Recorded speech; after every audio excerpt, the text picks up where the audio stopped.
and mapping data flows in particular, is will it replace the traditional processes currently being implemented out in the market?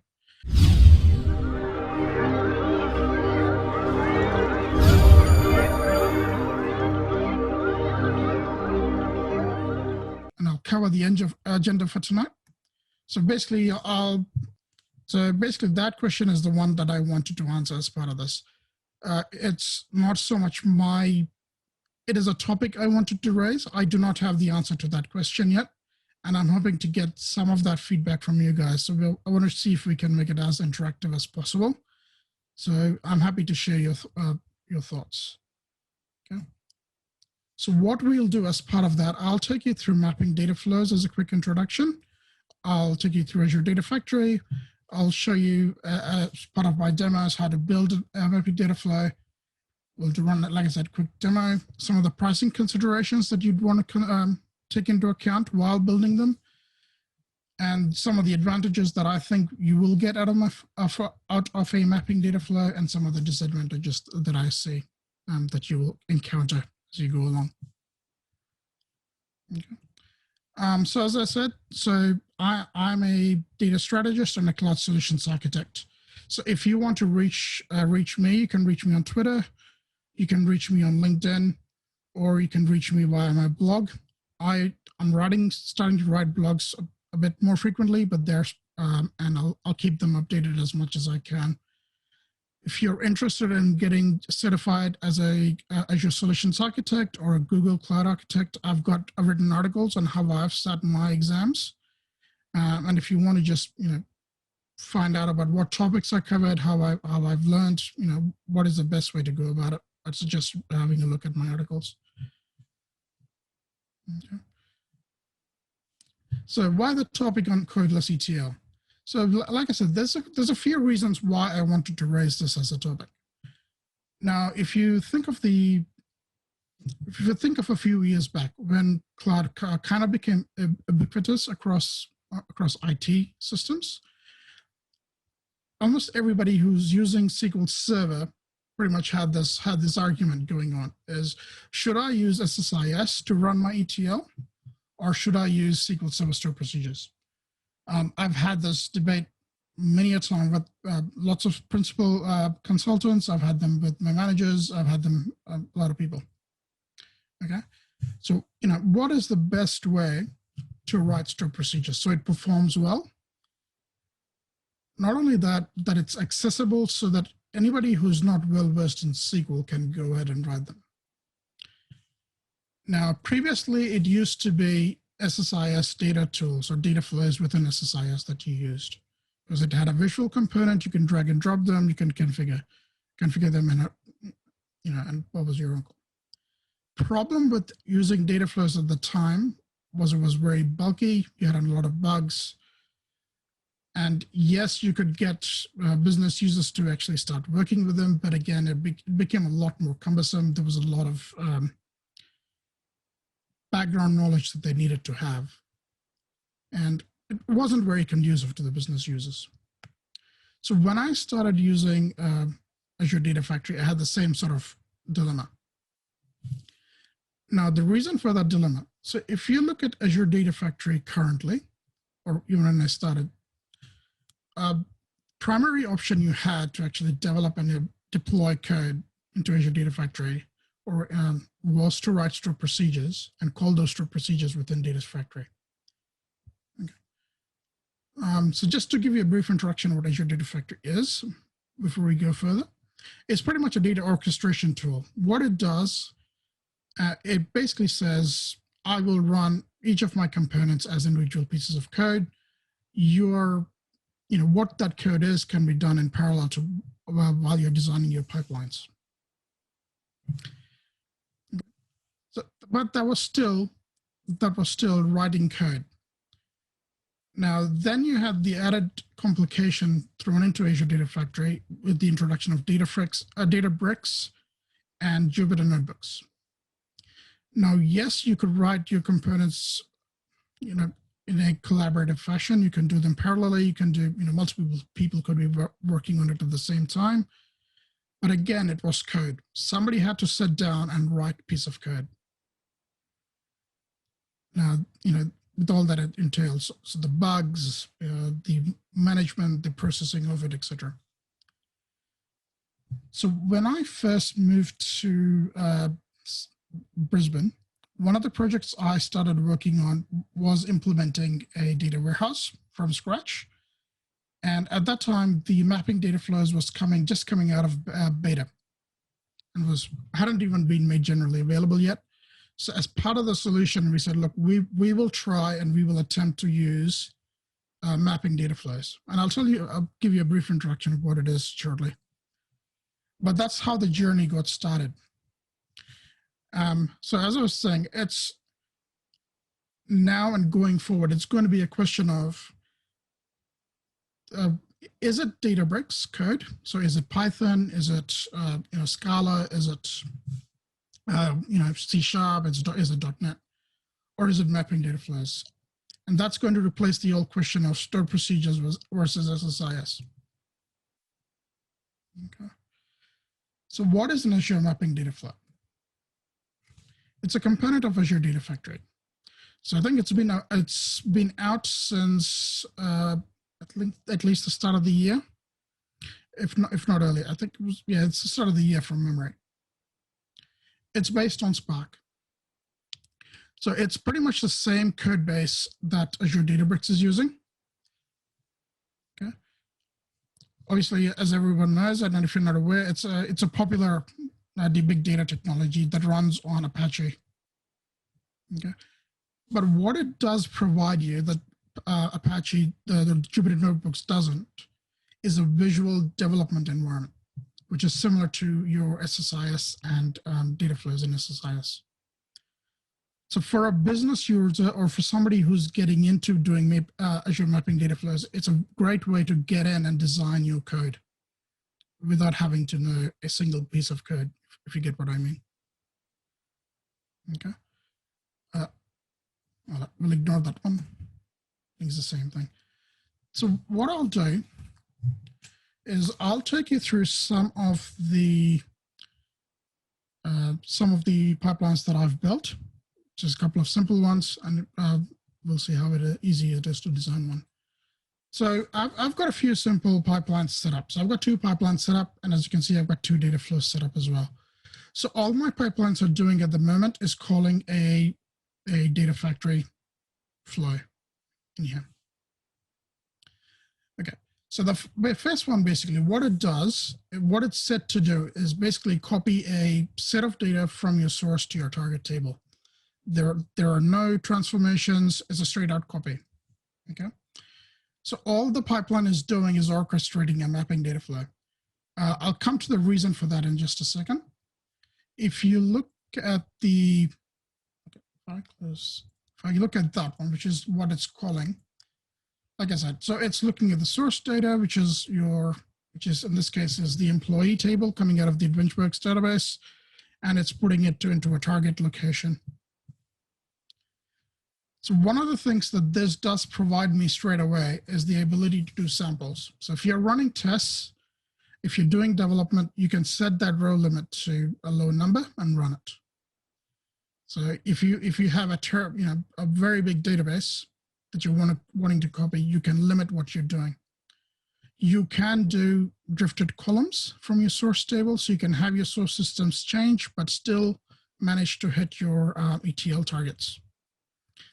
One of the headaches when you were using SSIS or some of the other on-premise ETL tools previously was if you had schema drifts, then it was a massive pain trying to go back and try to re-engineer everything. Whereas mapping data flows gives you that flexibility out of the bat to actually get that sorted out. Okay. So as you can see, I can limit it. Once you can set it up so that you can set the batch sizes, you can set your isolation levels, everything can be done here. It's all visual. You can set up your target types. You can look at projections and everything else. Now, one of the things to also take into account, my source system at the moment is a database server. You have a couple of other options, obviously. You can write it as CSVs, which is another popular way to actually ingest data into a data warehouse or into a big data system. that gets written to a storage environment. You can pick it up the storage file, and you can roughly guess what the data type will be without having to manually set it in your source. So how would you do that? You'd select it, come here, and you would just go either import projection, or there is an option to do detect source data type when you pick it up from a source file. And what that'll do is the Azure Data Factory, this data flow will go into your data, and based on what it can see, it'll give you a best guess approximation of what data type it needs to be. Generally, I've found it to be fairly accurate based on your data, but if you have, say, a sample of 1,000 rows coming in, it'll be based on those 1,000 rows. And if it finds if one of the data types in your rest of your data set doesn't match the data source type, that's when you'll get the error. But it is possible to do this. Okay. So the partition options, I'll get into at a later stage, because that comes down to your performance when you're loading into a Azure Synapse Analytics. If you're loading it into Azure SQL DB, and if you don't have partitions, it doesn't make as much sense to use them. But again, when you're coming down to performance tuning, and if you want to eke out every single bit of performance, then you can. And this is one of the ways to go about them. Now, this one here is interesting as well. So it'll obviously give you the columns, it'll give you the source types, everything else. The reason I say it's interesting, not so much in the source, but in the target, and I'll show you that shortly. It'll tell you for each column and each data set what type of operation is going to be performed, whether it's going to be an insert, delete, or a update. So one of the other things you can do, and again, this is a simple scenario. I'll take you to a more complex scenario and show you the benefit of it. You can do fetch your data. So what this will do, as a quick debugging exercise, if you want to see what's happening with your data, if you're getting any information, if there's anything wrong, this is the first place you'd go to check. Okay, so as you can see, you have all this data coming in. This is what you expect, and you can do your quick sanity test to make sure this matches what you have in your source systems.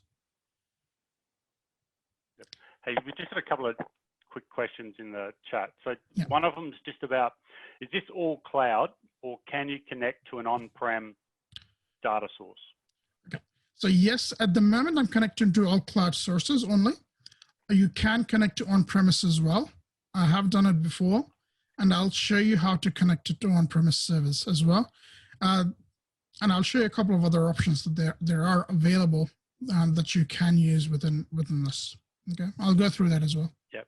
And one quick one from Craig is, what are the benefits of using mapping data flow versus, just the native ADF copy data component that comes up on the main screen when you get into ADF? Yes.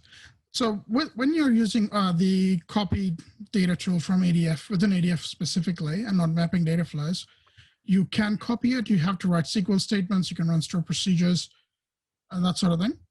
Here, it's a full ETL process where you can do data aggregations. You can do change tracking. There's a whole bunch of additional context that you can put in.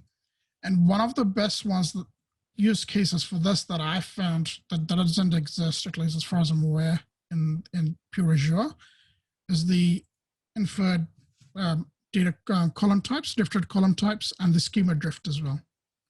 So the schema drift, pretty much like I was mentioning before, if your source data schema changes for whatever reason, in the traditional ETL world, or if you're using Azure Data Factory proper, you have to go in and re-engineer some of your work to make sure you can get in that extra pieces of data. It's a manual effort, and it takes a little bit of time. Whereas using mapping data flows, it's pretty much catered for you. Okay. So if you look at the next settings, which is my sync. Okay. just to define terminology here. So in ETL, we pretty much had a source system and we have a target system. When we come to ADF, any big ETL pipelines, it's your source and it's your sink. Sink is your target data warehouse, okay? Or any system. It doesn't have to be a data warehouse. It can be, machine learning code. It can be AI. It can be, anything like a NoSQL database. I'll show you the connectors that are available as well shortly. But it can be a whole bunch of connectors. It doesn't have to be a database. I've just built it using a database. Okay. So if you look at your sink, you've got a whole bunch of options that you can do.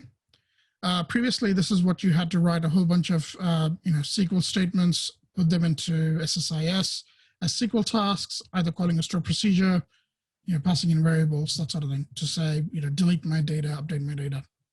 This is all visual. You still have the option of actually setting up a custom SQL script that you may want to run as part of your ETL process, either pre-execution of this pipeline or post-execution. Okay. So one of the things you will see here, so mapping is interesting for two reasons. So what it's doing at the moment, if you remember to SSIS, you would have a source system, you'd have merging of two systems. You'd have the same column names in two, and SSIS would throw an error saying, I've got two systems coming in. One of them needs to be deleted, or you need to remove one of them. Here, by default, these two options are set, whereas if you have duplicate columns coming in, it'll ignore one of them. Same thing with an output column. Okay, so what it also does, based on the names of your tables, so if you have the same name in your source and the same name in your target, it will auto map them for you. You don't have to go in and map them. Okay. Now, I typically tend to leave this on because I don't have to worry about mapping. All I need to make sure is my columns match up. If you want to call your column something different, or if you want to say, I've got, say, 16 columns here, I want to delete 10 of them because they're not needed in my target, you can turn that off. You can go and manually delete each of these columns as you need to. If you like, you don't want to make this change, then you can reset it. Okay, so that's your mapping information. Again, you have your optimized partitions based on what you need to do. Now here, you can have a look at what your input column is and what your output column is. And you can have a look at your data types between the two. So if there's any discrepancy, then you can go ahead and change your database schema as needed. Okay, this is a good way I've found to quickly eyeball my database systems while I'm doing the load, just to make sure I don't run into any problems. Okay. So last thing I'll also show you, which is quite good, is one of the things that you always run into as a data engineer, as a data professional, when you're transforming data, is quickly having an eyeball of your information while you're doing your debugging. Yes, what traditionally used to happen when we were running ETL, you would design your process. If it was store procedures, you'd run the store procedures, then you'd have a look at your data. Problem with that always was that it would go into your database systems and you would have to roll it back. In your dev systems, it wasn't an issue. If it was in your production or your non-production or pre-prod environments, then that was a major problem if you're doing major ETL checks as well. So to resolve that, what mapping data flows provides you while you're debugging is the ability to view your data at the end of your process, at each of your processes. So as you could see, I could have a look at what my source data is coming in. Okay. And I can also see what my target data is going to be before it goes into my database server. So if there is a discrepancy between the two here somewhere, it's immediately obvious during development that there is a discrepancy. Now, again, just a caveat here, this only depends on the number of rows that it's trying to actually show. So by default, for performance reasons, it limits the amount of data that it gets in. You can change them, and I'll show you how to in a second, but it's bringing you a sample. It's not giving you the entire data set. That's to prevent, if you have a terabyte size table, we don't want the terabyte size table loading up during debug sessions. That's the only thing it's trying to prevent. Okay. So that's the first demo that I had. Are there any questions about that?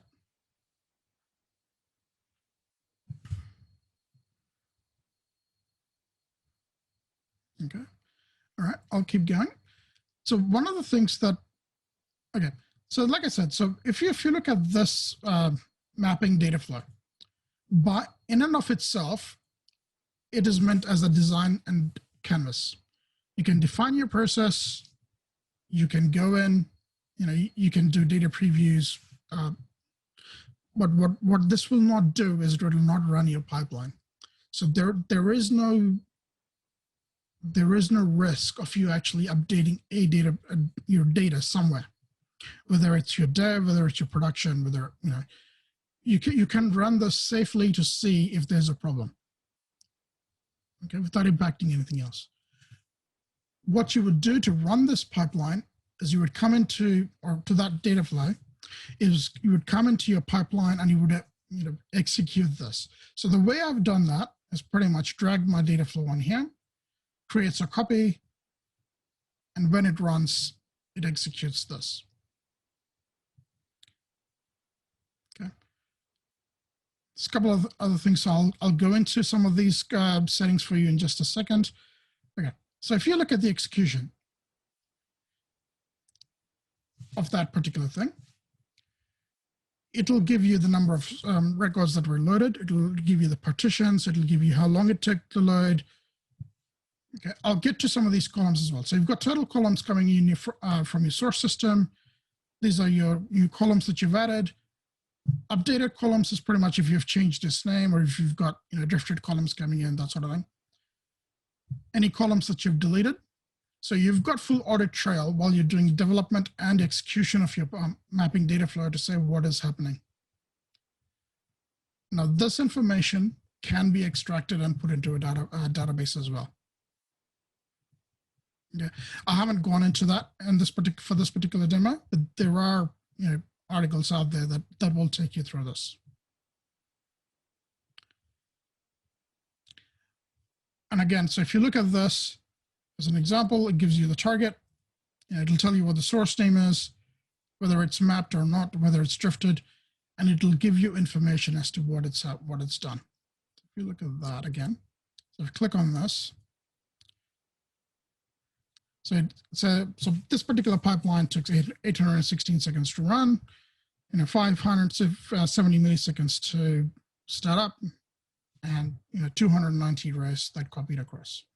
So you can tell straight away at a glance at your first execution that this pipeline is doing what it's supposed to. Okay, two other things to note. So one of the things you will run into when you're doing mapping data flows. So what it does, so when you run this pipeline, it stands up a Spark cluster in the background for you.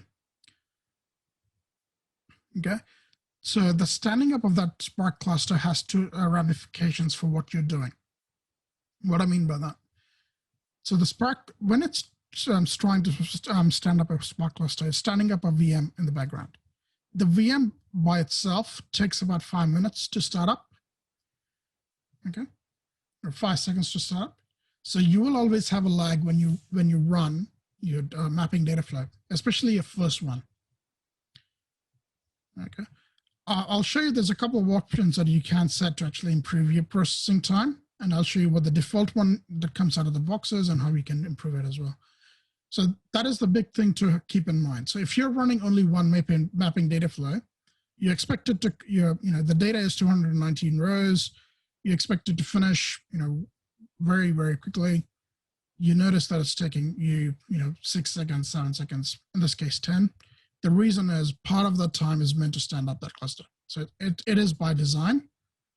And I know I got caught out by it quite a lot when I was actually starting working with this. So that's something to keep in mind. Okay. So if I go back to the mapping data flow for a second, so as you can see at the top of the canvas here, so I've got two things. So I've got validate section. So it will validate your entire mapping data flow. May I suggest if you are trying to go down the mapping data flow route, please use it as often as possible because it's very good. It's your default error checker, warnings, anything that you need to take it care of will be given here. It is very good. It'll give you an error. It'll take you to that error, and it'll you can try and fix it as much as possible.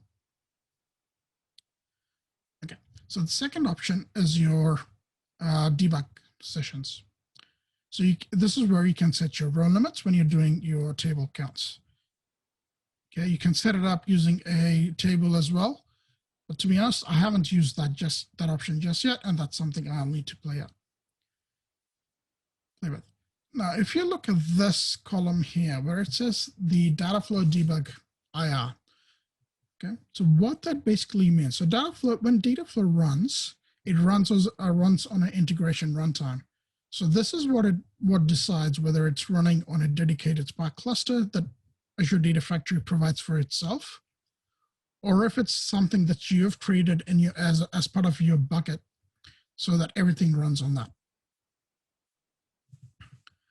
Reason for that is two-bound. So by default, it comes with an auto resolution runtime. So like I said, so when you can execute things on it, you can debug on it, you can go into production on it. It's all fine. Problem becomes every time you run anything against that auto resolve runtime, it stands up a Spark cluster. So if you have multiple mapping data flow clusters running, for each flow that it starts up a new cluster. So you're looking at 5 seconds load time every single time for your mapping data flow. And if you've got a large piece of ETL, that quickly adds up to a massive performance overhead for you. Okay, I'll show you there's a way to get around it, and I'll take you through that as well. One of the other things that mapping data flows does provide you, which I haven't implemented here, is the option to actually set it up using parameters. So you can run your entire ETL, so your copy structures, your whatever you have in traditional Azure Data Warehouse, your mapping data flows everything can be controlled by using parameters. This can be stored in the database. You can put it into an Excel file, store it on blob storage, and run it that way. Can you hear me? Yes. Yeah, but we are a little bit shy. Okay. I think we have taken advantage of this break. Craig shot a question. He said 5 seconds or 5 minutes. That's the question. Does it take 5 seconds or 5 minutes? 5 minutes, I think. Yeah, you're right. Sorry. It is 5 minutes, not 5 seconds. So yes, it is a long time, but it is 5 minutes and not 5 seconds. My apologies. Thank you. Okay. So if I just close this back up. So like I said, you can run it using parameters. And I have a client who's done this, and they're running their entire ETL process using parameters in the database. Okay, so why? Just give me a second. I'm trying to see why I can't close this. Anyway. You have to click cancel. I think the Zoom window is blocking my cancel button. That's all. Okay.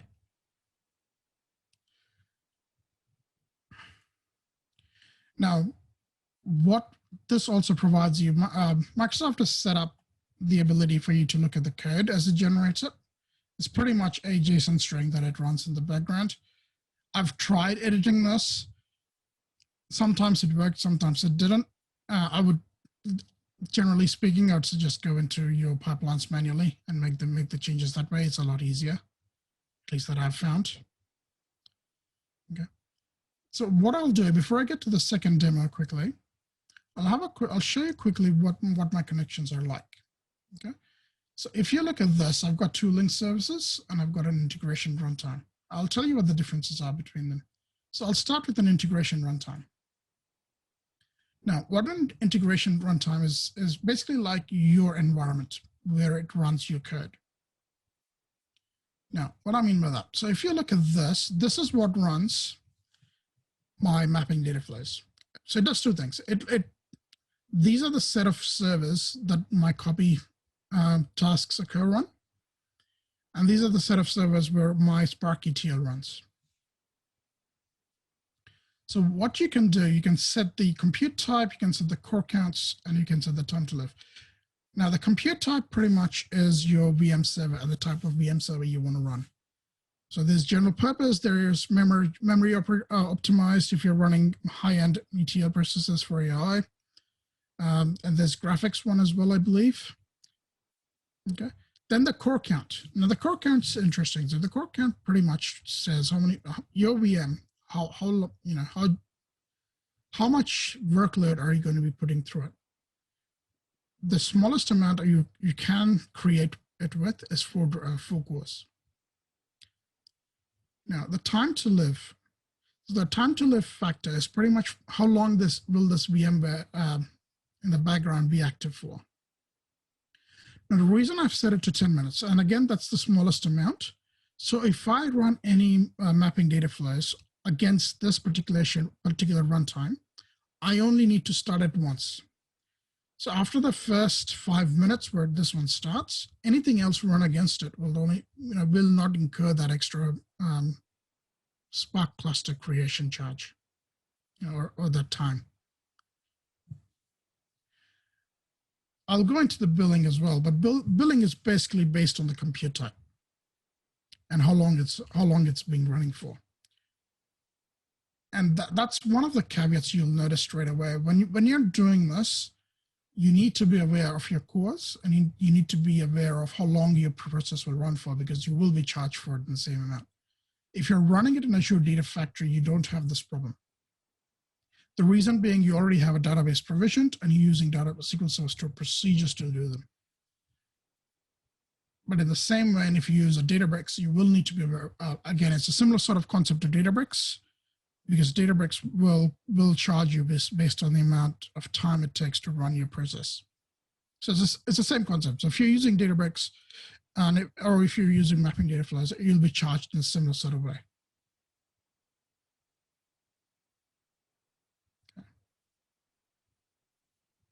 Let's click cancel. So another question, one of the questions we had before was, can we connect to a local server or on-premise server to ingest data? And the answer is yes. So how you would do it, you would come in here, you would create a integration runtime. Okay. And then what you'd have is these two here. So you'd have the option for a self-hosted runtime. I haven't needed to use the linked self-hosted runtime before, so I haven't done that before. So this is something I can't speak to right now. So with the self-hosted runtime, basically what it does, pretty much works similar to how the Power BI works if you're running it if you want to connect to data on-premise. So what I mean by that, so the Power BI gate uses is an application called a gateway sitting on a server somewhere, and it maintains a connection between your local on-premise servers and Power BI to publish data. In a similar sort of way, Azure Data Factory has its own integration runtime services that runs on a server. You install it, you forget it, and you basically base a connection off that. And you can connect data between your environments and import them in that way. Now, there is another option what you can do. So if you already have a ton of ETL running on your source systems, okay, so you have a lot of bespoke processes you've built in SSIS, you don't want to lose them, they're mission critical, you still need to run them even if you're in the cloud. What you would do is you would do a lift and shift exercise, and you run your SSIS packages in Azure. Okay. The only thing to be aware of, you will be charged quite a lot in this method. Okay. It can be done if it's mission critical. I'd suggest only if it's mission critical. Otherwise, I'd suggest re-engineering it for Azure and to Azure Data Factory separately.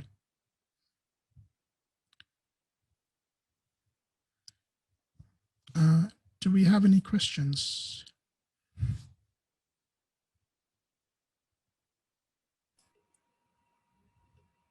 We don't have any questions at this stage. Just a clarification from Greg Lowe. So that linked self-hosted integration runtime that you showed before, that is going to allow you to share self-hosted integration runtimes between Azure Data Factories.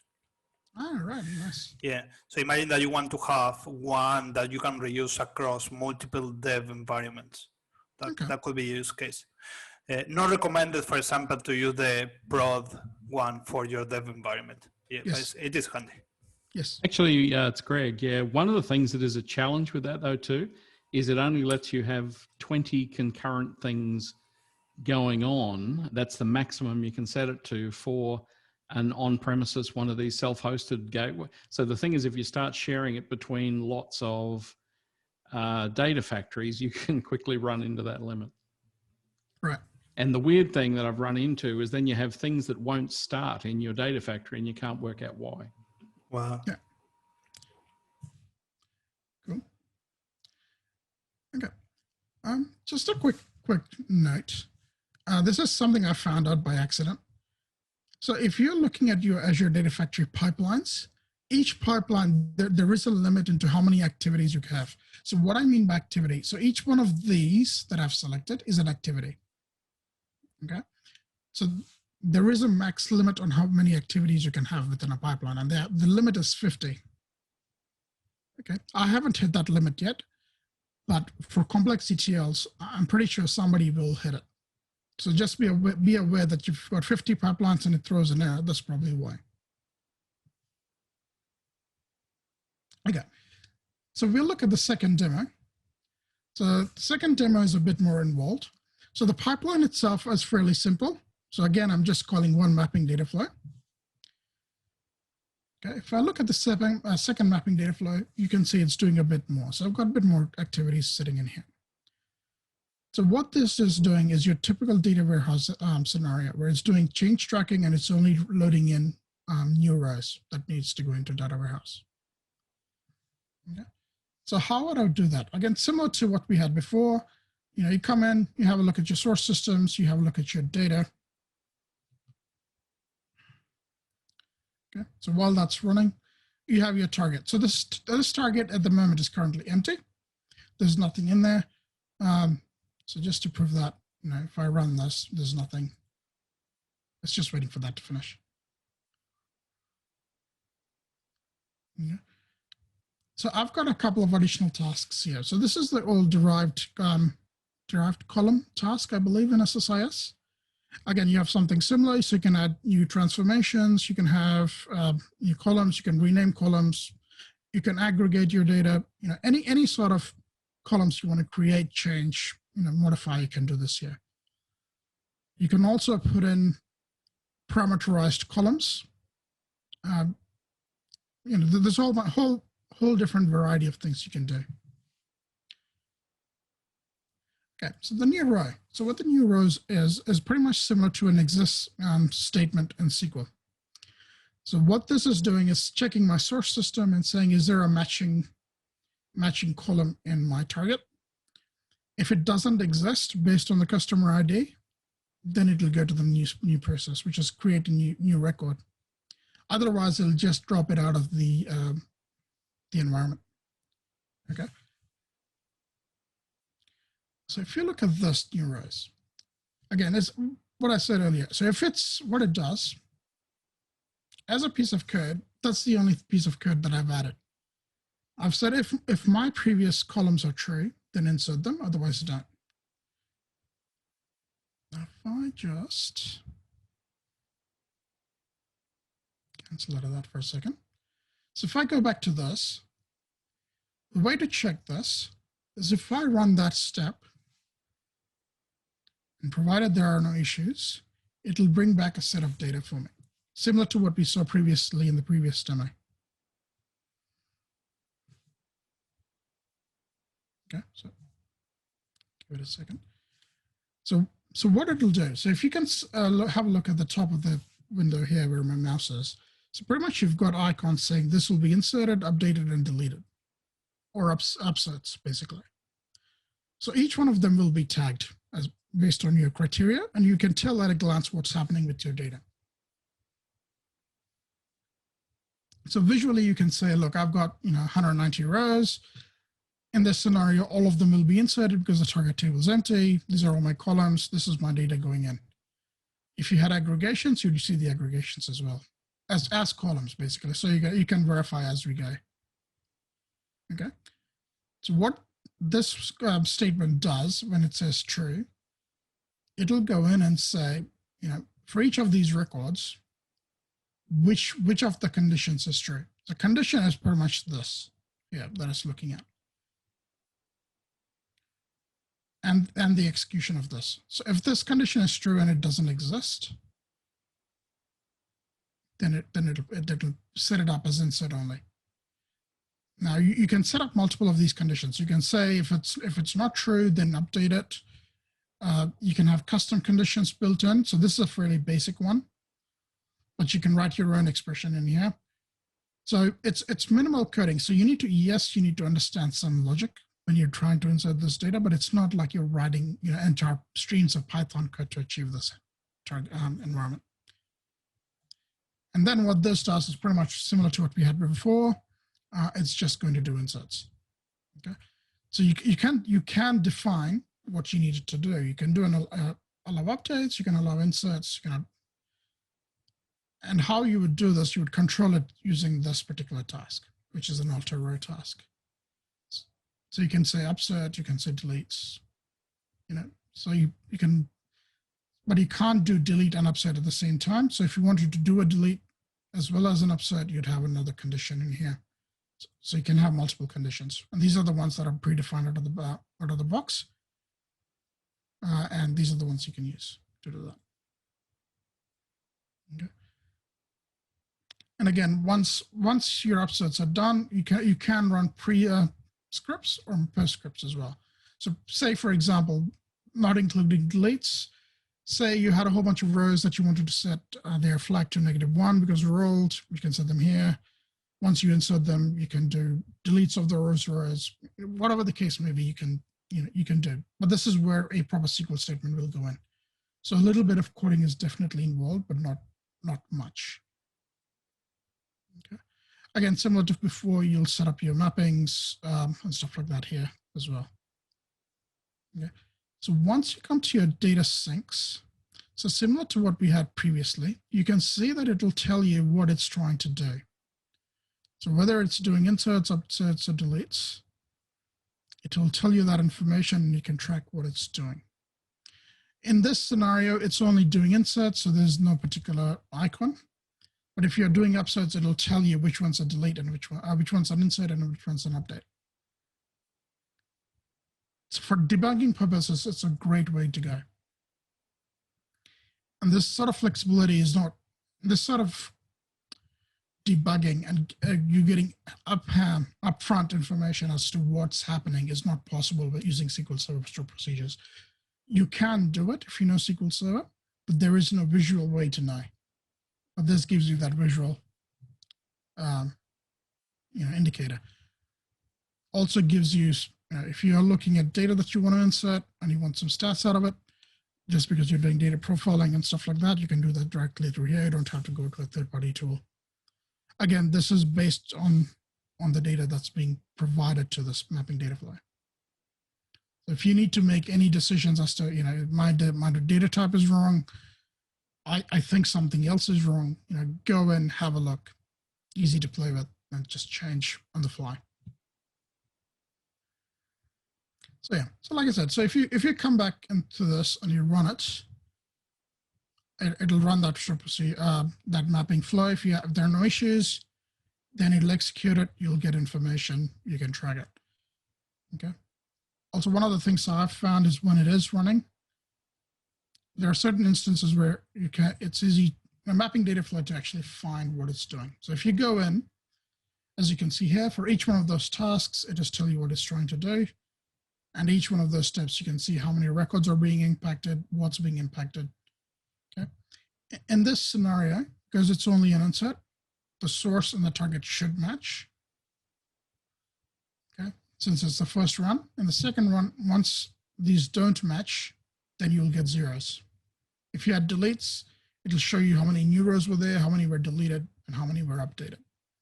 So you have a full tracking history while you're doing your development and before it's released into production.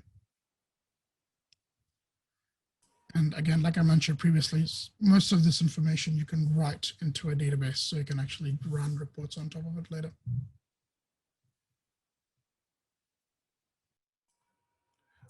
I have a question in the meantime. It's one of my questions actually.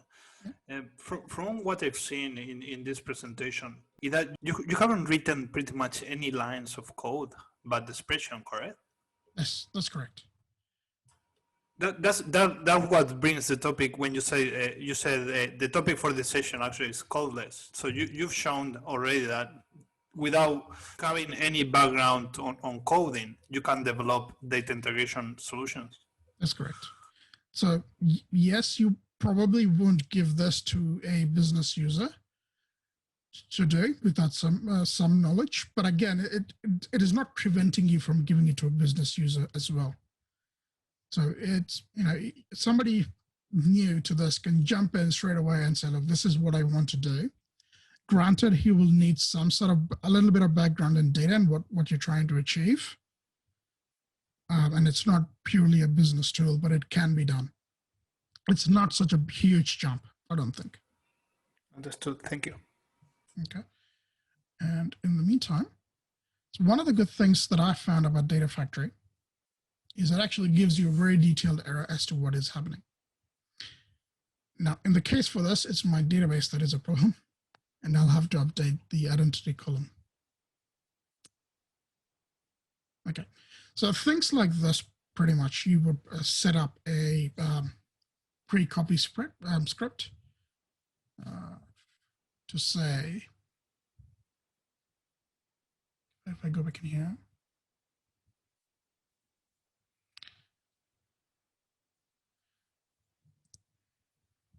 so you do something like that and just validate some errors, and I'll try running it again.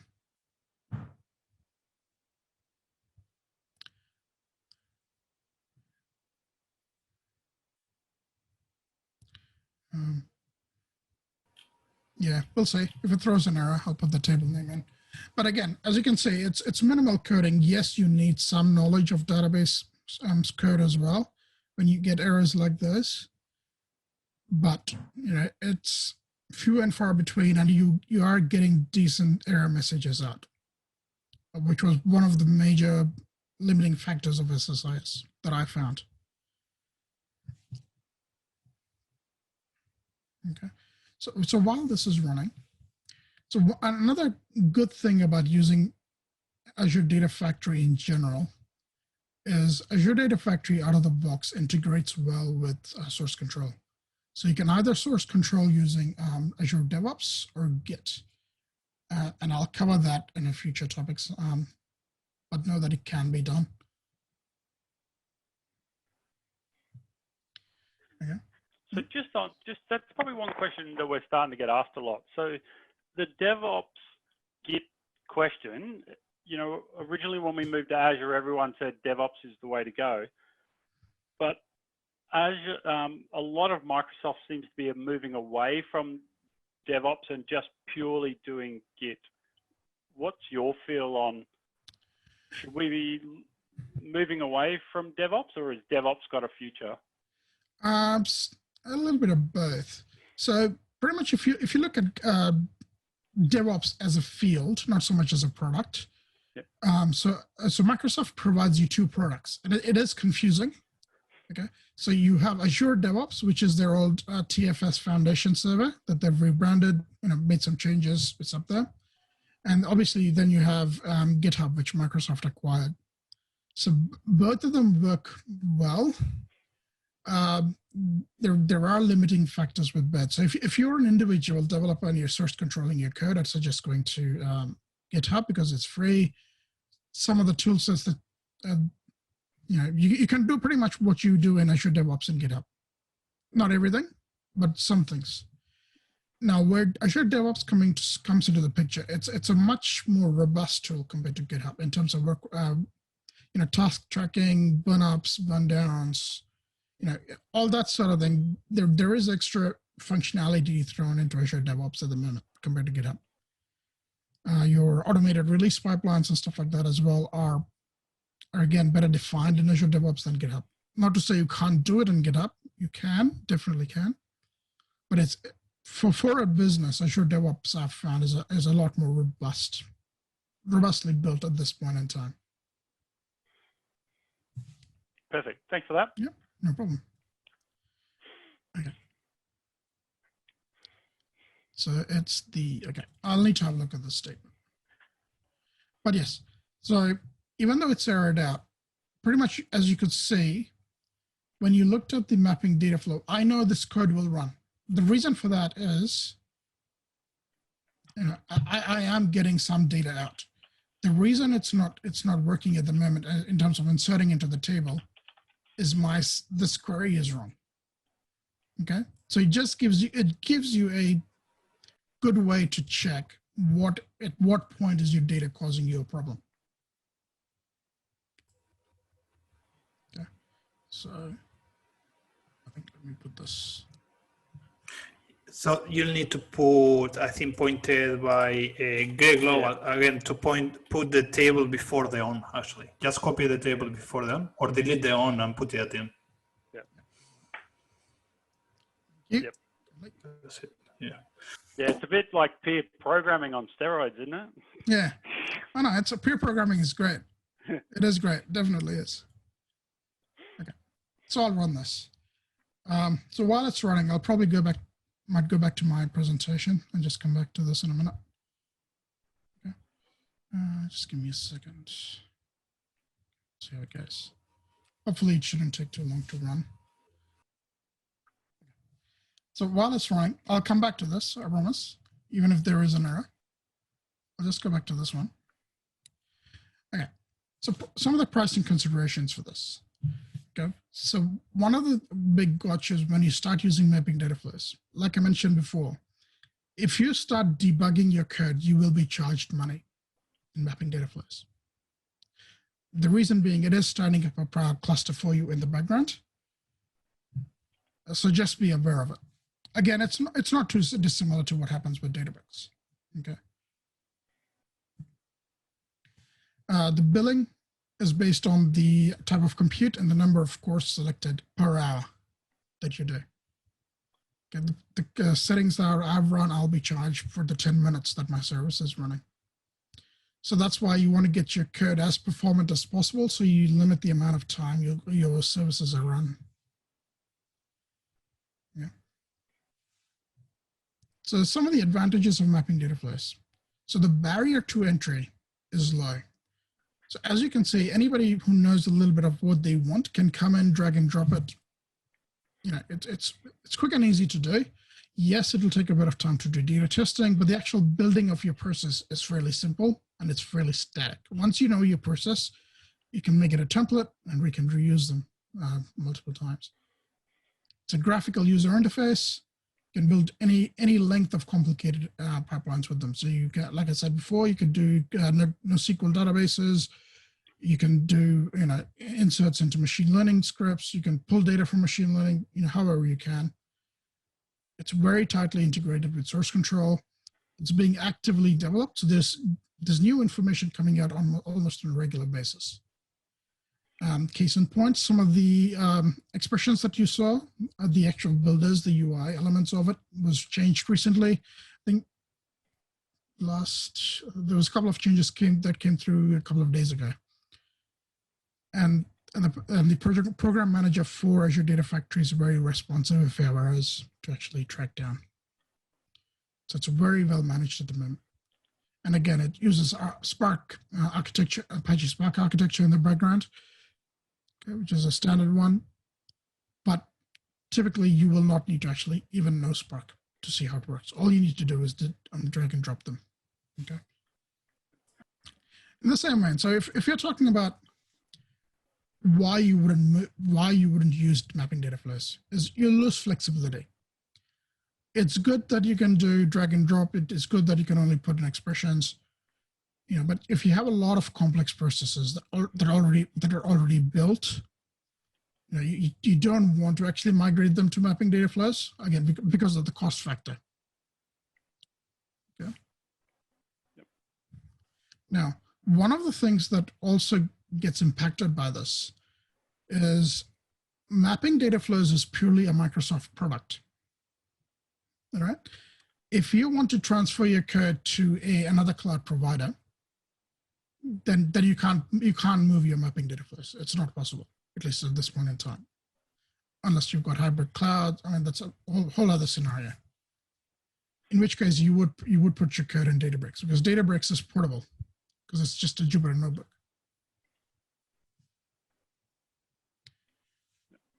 Okay.